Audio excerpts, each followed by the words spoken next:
खबर शामिल करते हैं हैदराबाद से। हमारे नुमाइंदा अजहर अहमद की कराची में पाकिस्तान तहरीक इंसाफ के होने वाले जलसे की लाइव टेलीकास्ट बड़ी स्क्रीन हैदराबाद के दिल हैदर चौक पर दिखाई गई, जिसमें बड़ी तादाद में ख़वातीन, बच्चे और नौजवानों ने बड़ी तादाद देखी।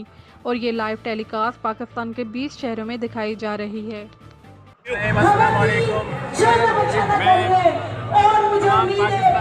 इलेक्शन के दिनों में हमारी ये ख़वातीन अपने लीडर का भरपूर साथ देंगी इंशाअल्लाह ताला।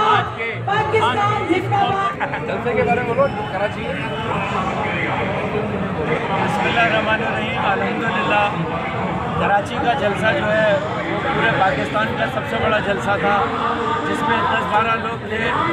आकोश नगर तक आदमी था, हर सड़क पे आदमी था।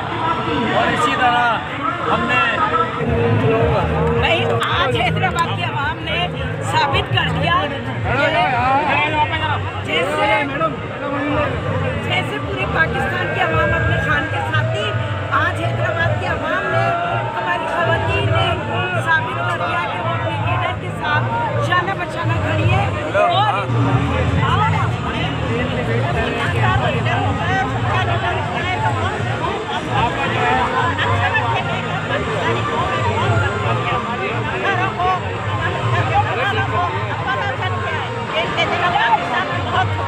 हम लोग इनको नहीं मिलाएंगे। हम समझते हैं